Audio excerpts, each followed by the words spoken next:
오늘은 여호와를 경외하는 이유라는 제목으로 시편 103편의 말씀을 나누겠습니다. 금년에 우리 교회 표어가 바로 여호와를 경외함이 내 보배니라 라는 하나님의 말씀입니다. 여러분과 저의 보배는 이 땅에 있는 것이 아니라, 물질이 아니라 여호와를 경외하는 마음, 그것이 우리의 보배입니다. 성경 66권 중에 시대를 초월해서 또 남녀노소 사회적 신분을 초월해서 많이 사랑받는 책이 시편입니다. 모든 시들이 그렇듯이 시편이 사랑받는 이유는 시편의 메시지들은 지식적인 머리로 전달되는 것이 아니라 감정과 의지와 지식이 다 함께 있는 하트, 마음을 통해서 전달되어지기 때문에 그렇습니다.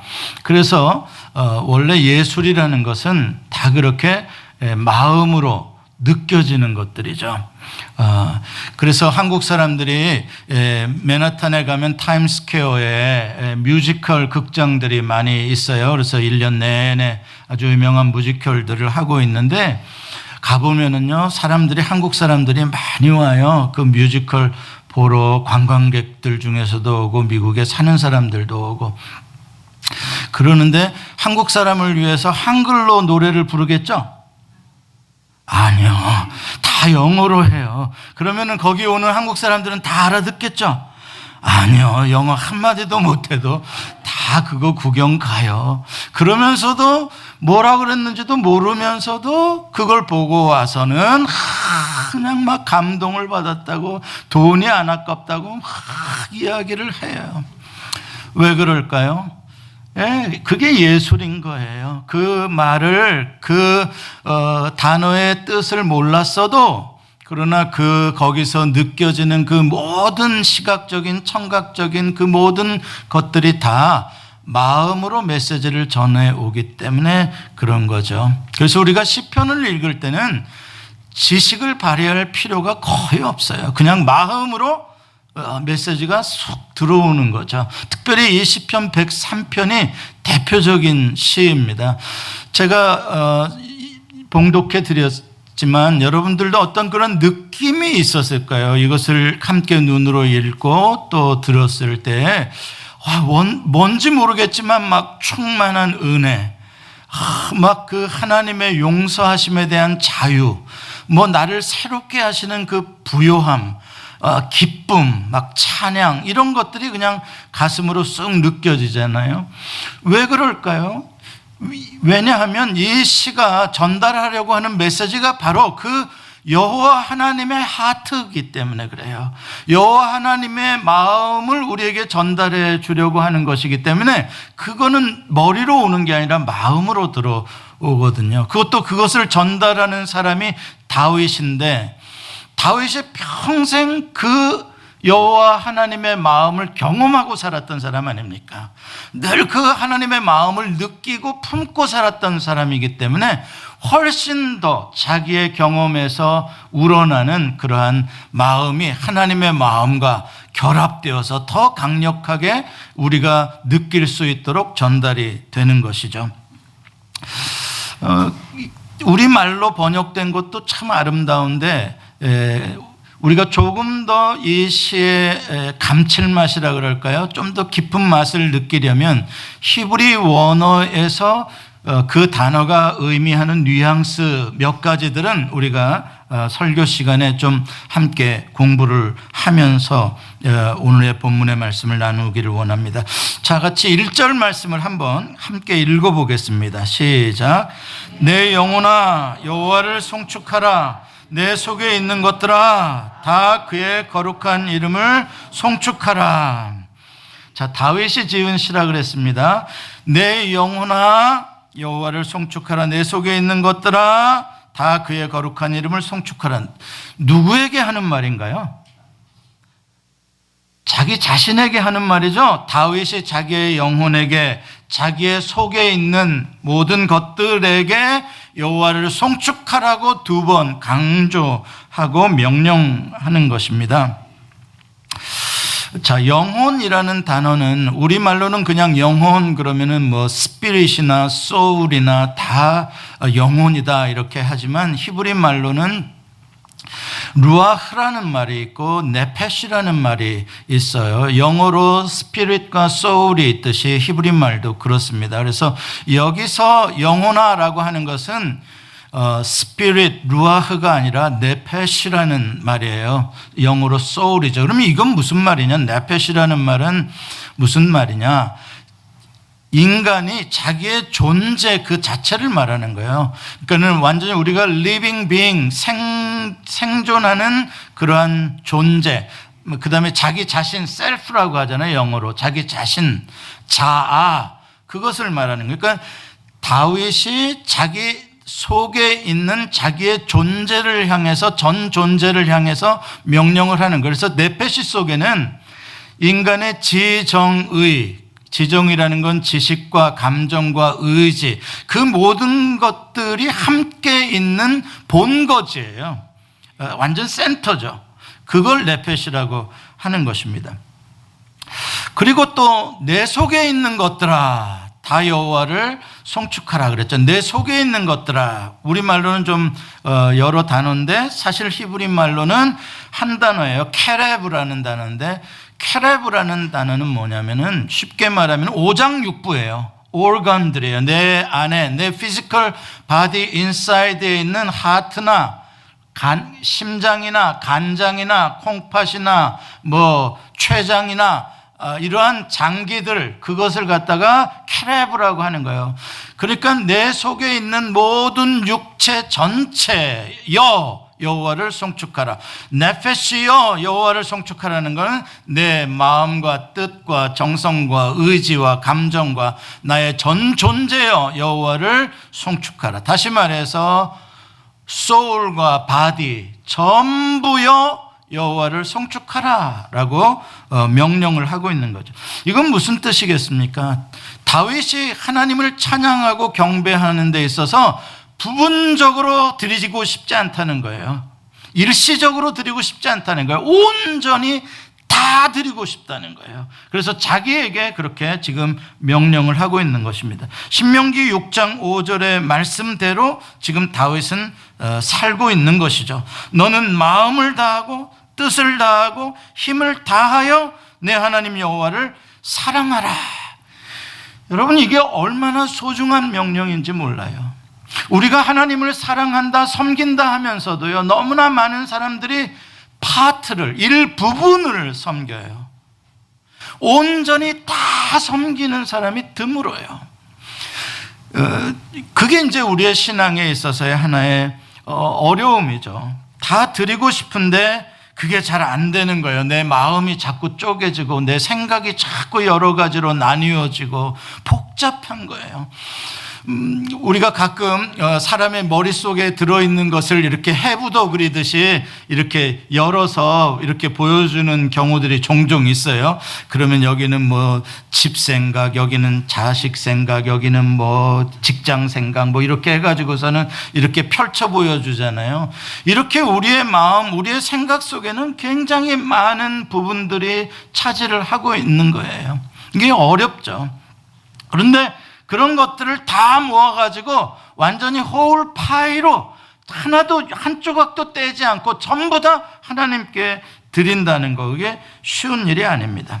아마 지금 예배를 드리는 여러분들 가운데서도 그런 분들이 안 계시기를 원하지만 내 가스불 잠그고 왔나? 아니, 이상한 생각들이 이렇게 갑자기 드는 사람들이 많이 있을 거예요. 이건 절대 이상한 게 아니라 우리가 원래 그런 존재예요. 그게 너무 심하면은 이제 정신분열증이 되는데, 우리는 언제나 그렇게 막 내 생각이 어디로 튈지 모를 정도로 우리는 생각이 아주 복잡합니다. 여러분, 다윗은 그러면은 아주 심플한 사람이었을까요? 다윗은 언제나 그의 마음이 홀 하트로 하나님께 턱턱 드려졌을까요? 아니에요. 다윗도 우리랑 똑같을 거예요. 다윗도 고민할 것도 많고 걱정할 것도 많고, 다윗인들 왜 생각이 적겠습니까? 그러니까 오늘 자기 자신에게 명령을 한다는 게 바로 그런 이유인 거죠. 아, 다윗도 지금 생각이 복잡하구나. 그러니까 이놈아, 이 생각 저 생각으로 날뛰지 말고 오직 여호와께 집중해라. 그러고 자기 자신에게 명령하는 거 아니겠어요? 내 속이 여기로 저기로 막 날뛰어 다니니까 진정해 여호와만을 바라봐. 그러고 나에게 명령하는 거 아니겠어요? 저는 이게 귀하다는 거예요. 이 세상에 어떤 사람도 늘 한 마음으로 그냥 주님께 늘 준비된 사람 없어요. 그러나 중요한 건 우리의 마음이 여러 가지로 나뉘어지고 쪼개어져 있어도 하나님을 예배하고 하나님 앞에서 살아가고자 하는 이 간절함, 이 진실함, 그래서 내 자신에게 명령하고 싶은, 야, 오늘은 진짜 하나님께 전심해서 예배 드리자, 정신 똑바로 차리자, 실실 졸지 말자. 누가요? 내가 나에게 그렇게 간절함으로 하는 그 자세가 귀하다는 것이죠. 오늘 1절에서 또 중요한 단어는 송축하라라는 단어입니다. 오늘 이 송축하라라는 단어는 시편 103편의 주제어예요.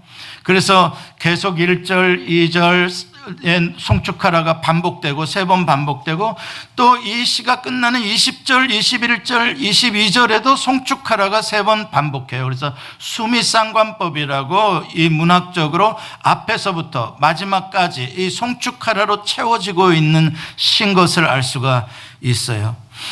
그런데 우리가 시편을 읽어가다 보면 어느 때는 찬양하라라고도 하고 어느 때는 송축하라라고도 하는데 비슷하게 쓰는 단어들인 것 같은데 뭐가 다르냐? 오늘 송축하라라는 한글 번역을 NIV에서는 찬양하라라는 praise라는 번역으로 하고 있단 말이죠. 이게 바꿔 쓰기도 하는 거냐? 예, 바꿔 쓸 수도 있을 만큼 비슷한 단어인 것은 맞습니다. 그러나 조금 비슷한 것이지 절대 동의어는 아닙니다. 찬양하라라는 단어는 테힐라라는 단어인데 이게 이제 우리 가장 보편적으로 쓰는 단어예요. 찬양하라 그러면 테힐라인데 그건 어떤 의미냐면 멜로디와 어떠한 볼륨을 통해서 어떤 가사를 넣어서 하는 어떤 곡조, 소리, 오디오 쪽에 귀로 들려지는 것에 초점이 있는 거예요. 찬양 소리가 들린다 이런 거죠. 타힐라예요. 그럼 송축하다라는 건 무슨 말이냐? 송축하다라는 거는 바라크라는 단어인데 이 바락은 사실은 무릎을 꿇는다는 단어예요. 이건 하나의 자세를 보여주는 단어죠. 무슨 소리, 오디오가 들리는 단어가 아니에요. 원래 원어로는 이것은 아주 존귀한 분 앞에서 그분을 높여드리고 경배하는 의미에서 나 자신을 낮춘다, 그런 의미에서 무릎을 꿇고 엎드리는 것을 바라크라고 하는 것이죠. 그러니까 지금 이거는 바라크로서의 찬양은 무엇이냐면 약간 비주얼적인 모습을 보여주는 거예요. 그러니까 찬양, 이것도 찬양이고 경배인데 곡소리가 얼마나 크게 멜로디가 들리냐에 초점이 있는 게 아니라 어떠한 자세로 어떠한 포지션에서 찬양을 하느냐, 그 모습을 보여주는 것이죠. 그러니까 그 모습을 보면 멀리서 찬양 소리는 안 들어도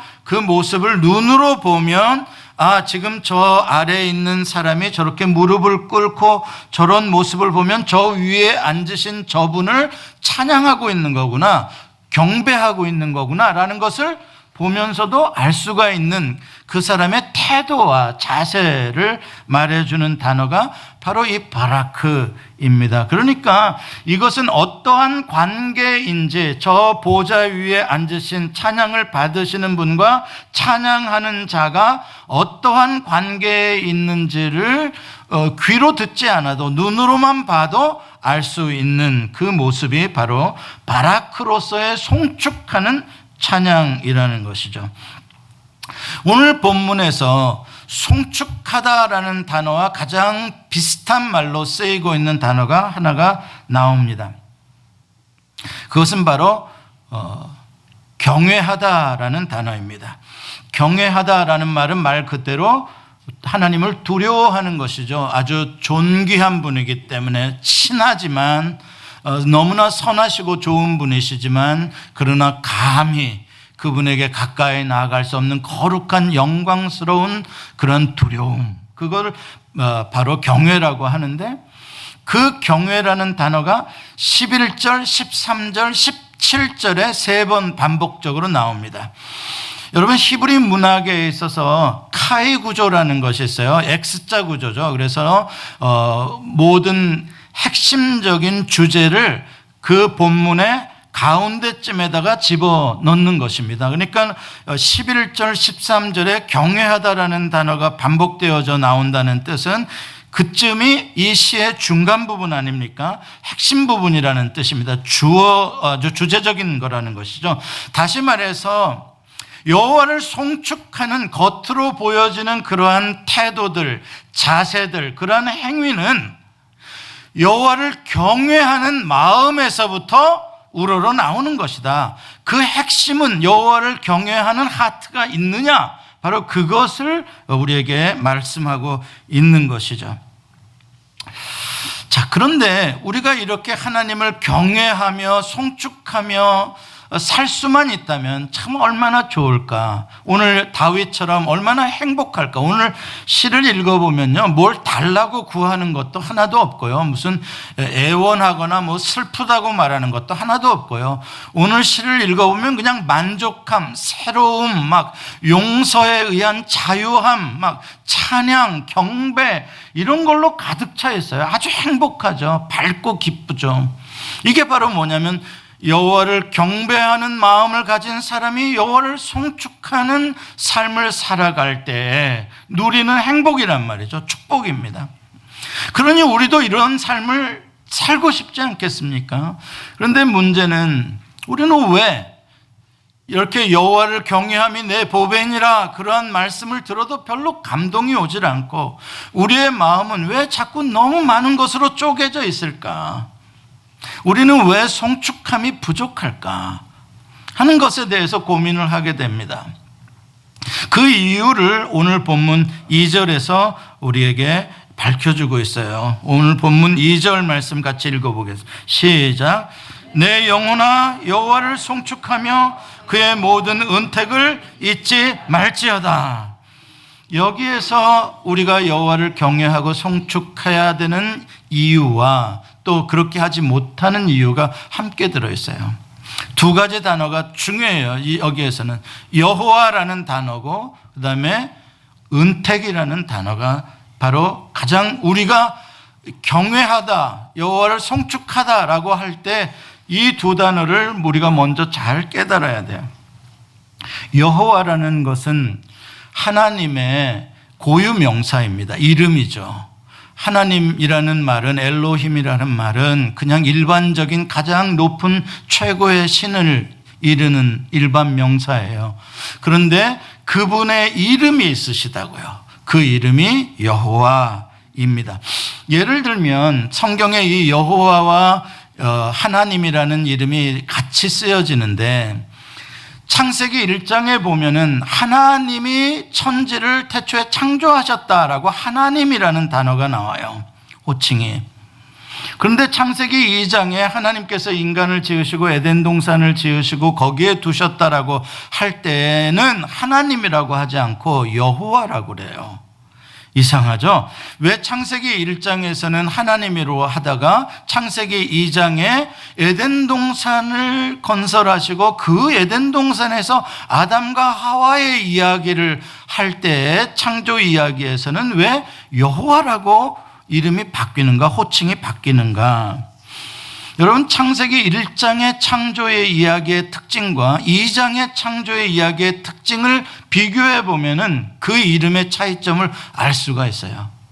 창세기 1장에서의 창조 이야기의 특징은요, 아주 광활한 초월적인 우주적인 그러한 모습입니다. 아시죠? 해와 달과 별을 하나님께서 지으시고, 그렇죠? 하늘의 궁창을 나누시고, 그렇죠? 바다와 또 육지와 또 하늘의 새와, 여러분 보시면 하나님의 창조의 활동이 얼마나 초월적이며 얼마나 위대하며 무한하며 또 그 하나님께서 하시는 그러한 일들이 얼마나 모든 생물과 식물과 또 모든 선한 사람과 악한 사람 가리지 아니하고 보편적인 은혜를 베푸시는지, 그 창조주 하나님의 위대하심과 보편성, 그 우주적임, 이러한 것들을 표현하는 게 1장이에요.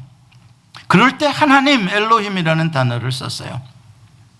지금도 선인과 악인에게 햇볕을 비추어 주시고 비를 동일하게 내려주시는 하나님이에요. 창세기 2장으로 가면 여호와라는 이름을 썼을 때 창조 이야기는 어떻게 됩니까?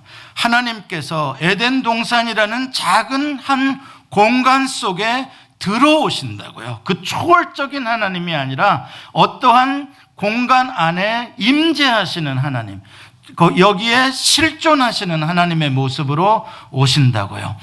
그러면서 인간과 교제하시는 하나님, 인간과 관계를 맺으시고 펠로우십을 나누시는 아주 퍼스널한, 아주 개인적인 그러한 관계성을 가지시는 하나님의 모습을 표현할 때 초월적인 하나님이 아니라 내재적이며 관계적인 친밀한 하나님을 표현할 때는 여호와라는 이름으로 바뀐 것을 알 수가 있어요. 다시 말해서 여호와는 그냥 초월적인 막연한 멀리 계시는 하나님이 아니라 나와 언약을 체결하시고 나의 하나님이 되어주시는, 바로 내 곁에 계시고 내 안에 계시고 나를 둘러 진쳐주시고 나에게 늘 안수해 계시고 내가 모태에 있을 때부터 나를 택하시고 내가 죽을 때까지 나와 동행하시며 죽은 후에도 나를 안아주시는 나의 하나님인 거예요.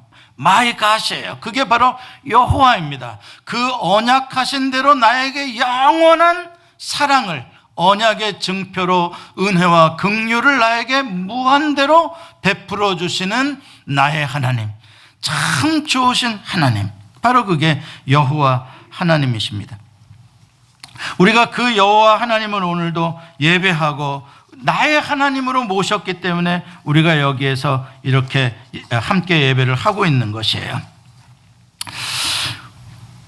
그 여호와 하나님께서 언약을 맺은 백성들에게 쉬지 아니하시고 베풀어 주시는 은택이 있단 말이에요. 베네핏이 있는 거예요. 그러니까 우리가 이 세상에서 누릴 수 있는 최고의 베네핏은 여호와 하나님으로부터 오는 거예요. 그분은 모든 것을 다 가진 분이니까요. 그분이 나의 하나님이 되어주시는 순간 나는 하나님이 나에게 주실 수 있는 모든 베네핏을 다 받을 수 있는 거예요. 그래서 그 은택, 모든 은택, all his benefits, 그 모든 은택들, 혜택들, 그것이 우리에게 베풀어지는 것입니다. 그러므로 우리가 여호와 하나님을 경외하고 온전히 송축하는 삶을 살기 위해서는 하나님과 나와 어떤 관계인지에 대한 그 언약의 관계성, 하나님이 나의 아버지시오, 하나님이 나의 왕이시오, 하나님이 나의 창조주시오, 하나님이 나의 남편이시오, 하나님이 나의 구원자 되어주심, 그리고 나는 그분의 자녀요, 그분의 백성이요, 나는 그분의 신부됨에 이러한 정체성이 그 관계성에서 나오는 거죠. 거기서부터 내가 누군지를 알고 하나님을 알고 하나님을 경외하는 마음이 생긴다. 두 번째는 하나님이 나에게 베풀어 주신 많은 은택들을 생각해 보니까 너무 감사하다, 너무 놀랍다, 내가 평생 하나님께 받은 혜택이 이루 말할 수가 없구나. 그래서 하나님께 감사와 송축을 드리게 된다는 것이죠. 자, 그렇다면 다윗은 오늘 시를 통해서 몇 가지로 그 혜택들을 요약해서 우리에게 말씀을 하는데 5가지를 요약해 주고 있어요. 하나님이 하신 혜택이 많은데 그 중에서 다윗이 경험했던 5가지의 혜택, 그것을 통해서 여호와를 경외하고 송축을 합니다. 한번 보겠습니다. 첫 번째 다윗이 고백하는 혜택은 용서하심입니다. 3절 말씀에 보면 그가 내 모든 죄악을 용서하시며 라고 이야기를 합니다. 나를 용서해 주시는 하나님의 긍휼을 찬양하고 있는 것입니다.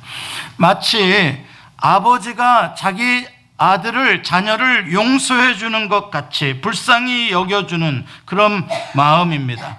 여러분, 누가 누구를 가장 많이 용서해 줄 수 있을 것 같습니까? 부모가 자녀를 가장 많이 용서해 줄 수 있어요. 아마 용서 못 해줄 것이 없을 거예요. 부모는 자녀에게 마찬가지라는 거예요. 하나님이 나에게도 그렇게 대해 주신다. 나의 모든 죄를 용서해 주신다.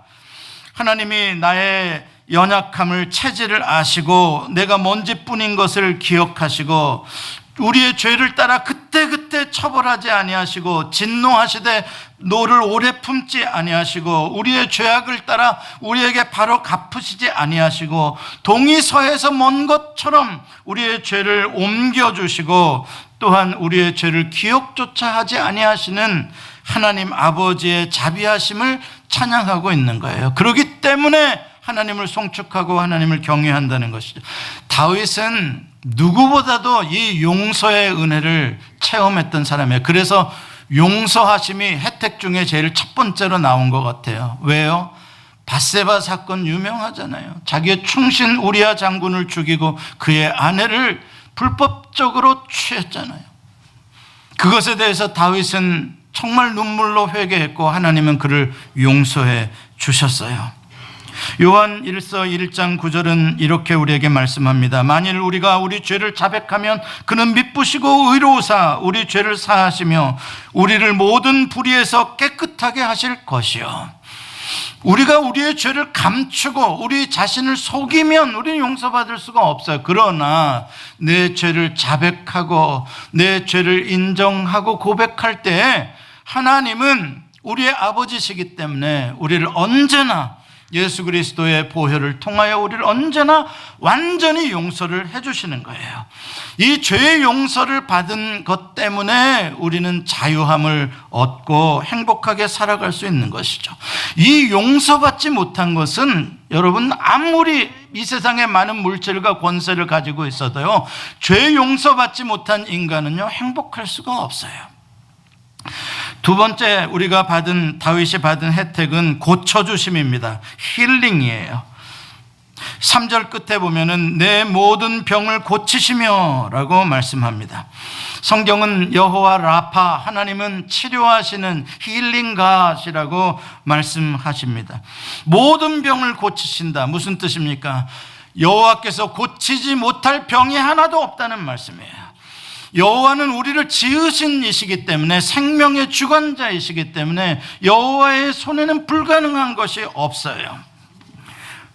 또한 고대에는 죄를 지면 그 벌로 질병이 온다고 생각했기 때문에 여호와께서 나의 모든 죄를 용서하셨도다라는 그 사죄의 속죄의 선언이 바로 내 몸의 육신의 질병의 치유로도 연결이 되어질 수 있어요. 어느 경우에는 그렇게 영혼의 죄악 때문에 육체의 병이 올 수도 있는 것이거든요. 뿐만 아니라 여호와께서 우리에게 모든 병을 고칠 수 있는 자가 면역, 자가 치료 능력을 우리의 육체 가운데 이뮨 시스템을 통해서 항체가 형성되게 하고 그러한 나쁜 것들과 싸워 우리 스스로 쉬면은, 잘 먹으면은 회복할 수 있는 시스템을 우리 안에 하나님이 만들어 주신 것이 있죠. 그래서 하나님은 모든 병을 고치신다라고 표현을 합니다. 고쳐주시는 것은 하나님의 아주 중요한 미니스트리, 사역이세요. 예수님이 이 땅에 오셔서 공생애를 하실 때도 보면 안진뱅이든 눈먼 자든 모든 병든 자들, 문둥병자들까지 심지어는 죽은 나사로까지도 주님은 살리시고 고치시기를 원하세요. 38년 된 병자든 즉시 주님은 모든 사람들을 고쳐주시기를 원하시는 치료의 하나님이십니다. 시편 107편 20절에 보면 이런 말씀이 나와요. 같이 한번 읽어볼까요? 시작. 그가 그의 말씀을 보내어 그들을 고치시고 위험한 지경에서 건지시는도다. 여기서 참 이 말씀이 감동적인 게 하나님이 우리를 고치시는 방법이에요. 하나님이 어떻게 우리를 수술하시나, 하나님이 어떻게 우리에게 치료약을 먹여주시나, 하나님이 무엇을 보내서 우리를 고치신다고요? 말씀을 보내서 우리를 고치신대요. 그럼 이 시간에도 하나님은 우리를 고치시고 계시는 중일까요? 아닐까요? 고치시고 계시는 중이세요. 하나님의 말씀이 선포되어지는 곳에는 고침이 나타난다는 거예요. 거기선 병만 고쳐지는 게 아니라 육신의 병만 아니라 마음의 병, 영혼의 병까지 다 고쳐지는 거예요. 그럴 뿐만 아니라 그 인생까지 다 하나님이 고치고 계시는 것이에요. 야, 희한하죠. 어떻게 나는 마음의 병을 가지고 인생의 무거운 짐을 가지고 자녀 문제 때문에 아니면 진짜 육신이 아파서, 여러분들이 나와 계시는 이 모습은 각각의 다 모든 필요를 가지고 있을 텐데 하나님은 어떻게 그 다양한 모든 필요들을 어떻게 고쳐주시나, 말씀을 통해서 동시에 다 만족시켜 주신다는 거예요. 물론 여기는 예언적인 의미도 있어요. 그가 말씀을 보내어라는 것은 말씀이 육신이 되어 오신 예수 그리스도에 대한 예언적인 말씀이기도 하죠. 예수님이 오셔서 우리의 상한 영혼을 고치시고 육체를 고치시고 새롭게 하실 것에 대한 말씀입니다.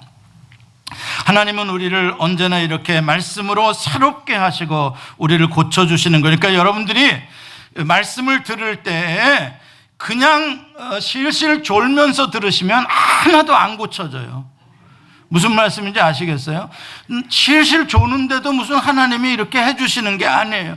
하나님이 오늘 나에게 나의 인생을 고쳐주시는 말씀을 하신다라는 믿음으로 받을 때, 그게 좌우의 날성검처럼 예리해서 나의 심령과 관절과 골수를 찔러 쪼개며 나를 수술하는 거죠.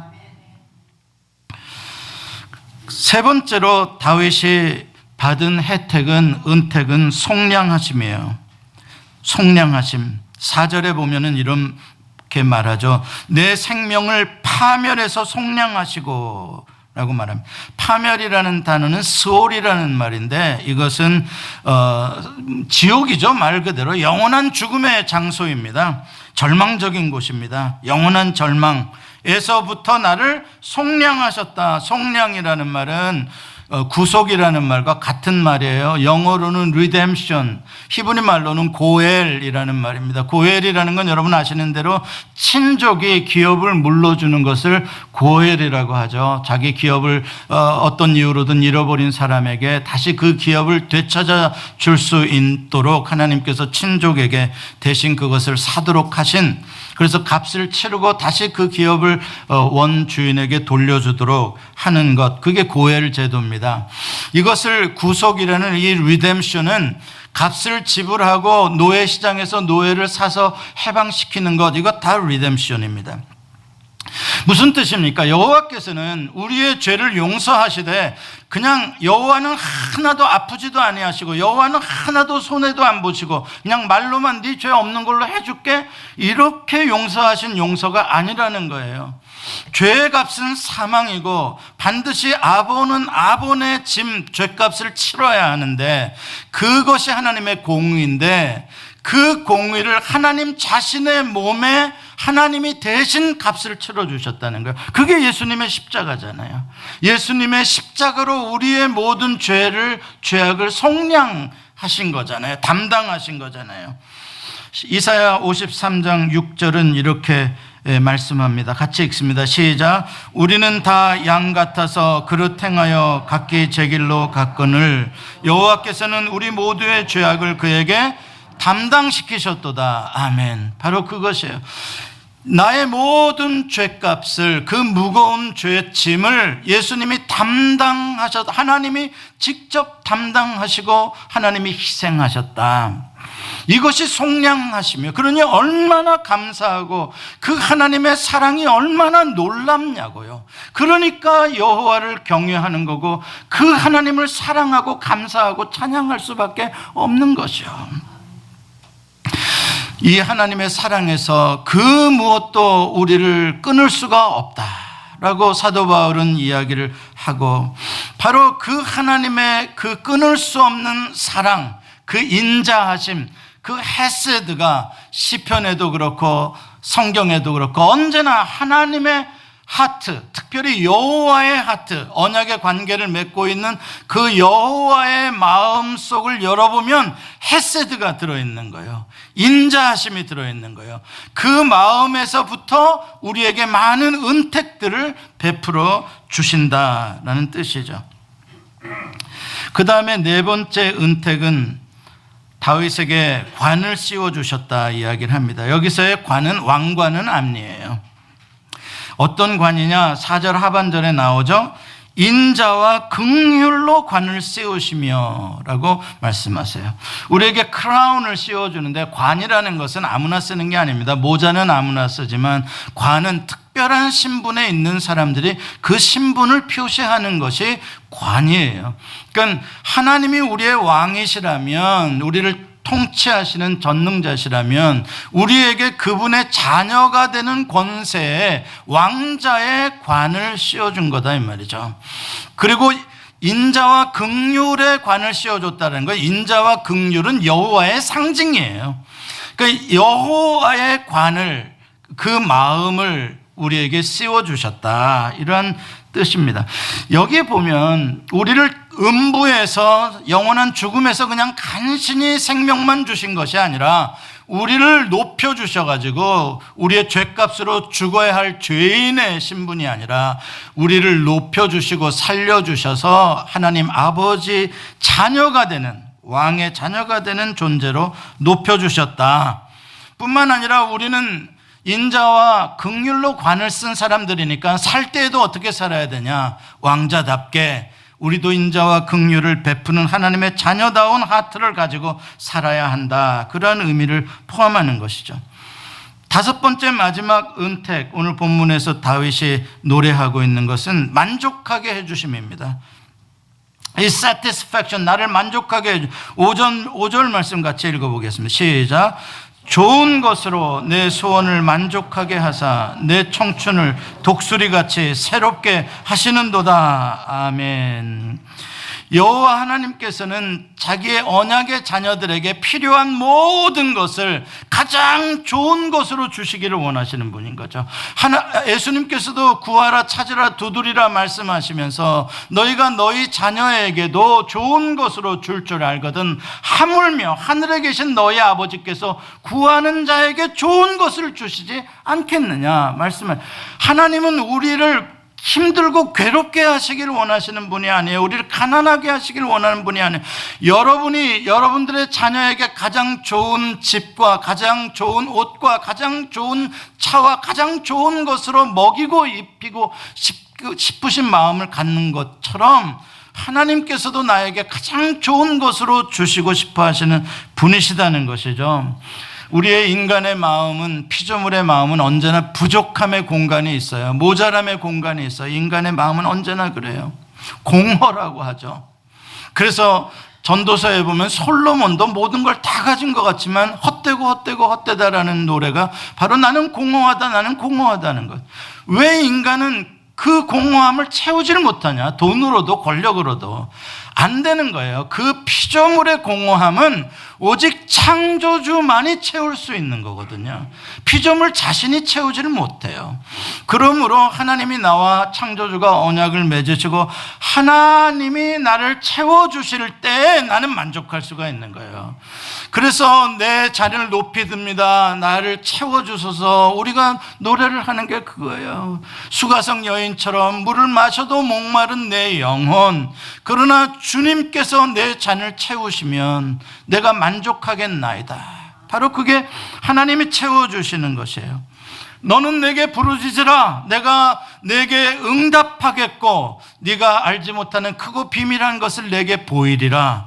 무슨 말이에요? 네가 부족해서 힘들 때마다 나에게 외칠 때마다 나는 그 소리를 듣고 부족하지 않을 만큼 언제나 차고 넘치게 더 놀라운 좋은 것을 너에게 주겠다는 약속이에요. 이사야 40장 31절은 이렇게 말씀합니다. 같이 한번 읽어보십시다. 시작. 오직 여호와를 앙망하는 자는 새 힘을 얻으리니 독수리가 날개치며 올라간 같을 것이요 다른 박질하여도 곤비하지 아니하겠고 걸어가도 피곤하지 아니하리로다. 아멘. 이렇게 하나님께서 늘 리필을 해주시니까, 이렇게 하나님께서 늘 우리를 리뉴얼을 해주시니까 마치 독수리가 몇 년을 살다 보면, 모르긴 해도 독수리는 뭐 한 20년 살다가, 아니면 어떤 독수리는 한 40년 살다가 발톱 다 새로 나고 깃털 다 새로 나가지고 보통 뭐 50년에서 신기록은 108년까지 살았다 그래요. 독수리가요. 그렇게 사는 동안 다 리뉴얼 하는 거예요. 이런 것들을요. 그렇듯이 하나님이 우리의 삶을 피곤하고 지치고 병들고 했던 육신도, 여러분도 지금 한 70쯤 돼서 자동차 볼링할 때처럼, 요새는 볼링을 안 하지만 옛날에는 엔진을 볼링해서 썼었거든요.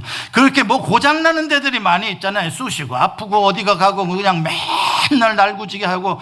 그럴 때 여호와 하나님이 독수리처럼 여러분들을 리뉴얼을 해주시면, 거기서 70년 더하기 또 70년, 140년 더하기 70년, 한 210년은 사신다 이 말이지. 독수리가 108년 사는 마당에 우리가 뭐 210년 산다고 뭐 죄스러울 거 있어요?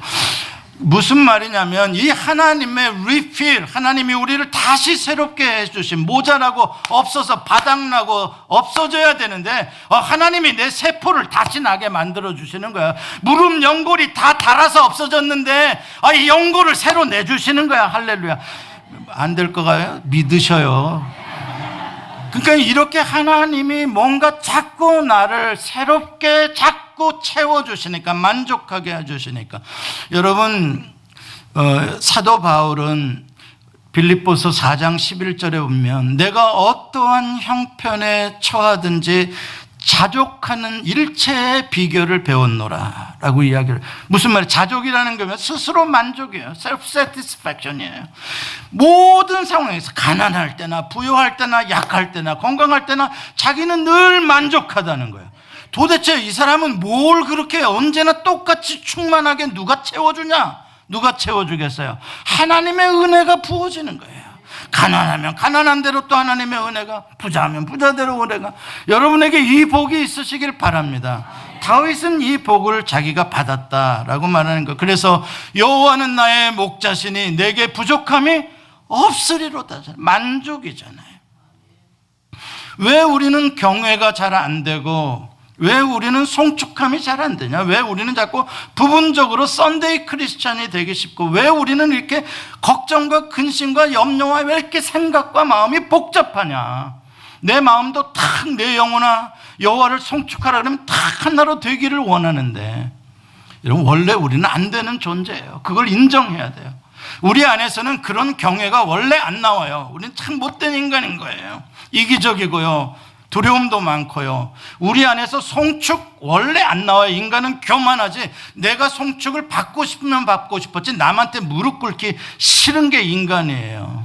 원래 안 나와요. 그런데 그럼에도 불구하고 경외가 나오고 송축이 나오는 이유는 나에게서 나온 게 아니라 여호와 하나님이 나의 하나님이 되어주시고, 여호와 하나님의 그 은혜와 긍휼과 속량과 나를 만족하게 해주시면 모든 혜택이 나에게 부어지니까, 그걸 보니까, 그걸 느끼니까 내 마음의 반응이, 리스판스가 여호와 참 존귀하신 하나님이라고 나오는 거죠. 그러니까 여러분들이 왜 나는 경외가 잘 안 되고 왜 나는 송축이 안 되나 그럴 때, 여러분 자신을 쳐다보지 말고 누구를 바라봐야 돼요? 여호와 하나님을 바라보셔야 돼요. 그분이 어떤 분이신지, 그분이 나와 어떤 관계를 맺고 계시는 분이신지, 그분이 왜 나에게 예수 그리스도를 보내주시고 나의 죄를 사하셨는지, 그분이 내가 어머니의 태에서 나올 때부터 지금까지 수많은 위험과 수많은 어려움 가운데서 얼마나 나를 지켜주시고 보호하시고 나에게 공급하시고 여기까지 왔는지, 그것을 생각하면 다윗처럼 내 영혼아 여호와를 송축하라는 말이 터져나오게 되는 거죠. 저는 여러분들의 신앙이 스스로 여러분 자신에게 내 영혼아 여호와를 송축하라는 단계에 이르게 되시기를 축복합니다. 한 해를 지나면 우리는 중간을 보내고 있어요. 여름이라 덥고 피곤하고 지칩니다. 장사도 슬로우해지고 쓸 때는 돈은 많아지고 짜증도 많이 날 수 있는 계절이에요. 여러분, 이럴 때 나를 보면, 세상을 보면 자꾸 짜증나고 복잡하고 뭐 이런 말 저런 말만 무성해요. 여러분, 그러면 안 돼요. 이럴 때일수록 우리가 더욱 내 영혼에게 명령하며 너는 여호와를 바라봐라. 우리의 믿음의 주여 나를 온전케 하시는 예수 그리스도에게 초점을 맞추도록 우리 자신을 자꾸 몰아가지 아니하면 우리는 쓰러지고 흔들릴 수밖에 없어요. 이럴 때 여러분들 꼭 여호와 하나님의 은총을 꼭 마음에 새롭게 새기시고 여호와 하나님으로 인하여 여러분의 인생이 리뉴얼 되어지시기를 축복합니다. 기도하시겠습니다. 오 주여 감사합니다. 우리가 무엇이건데 우리를 생각하시며 우리에게 인자와 긍휼로 관을 씌워 주시는지, 하나님의 속죄에 속량하신 은혜가 너무나 크고 너무나 놀랍고 깊습니다. 우리 평생의 여호와를 송축하며 찬양하며 경외하며 사는 복을 누리게 해 주옵소서. 예수님의 이름으로 기도합니다. 아멘.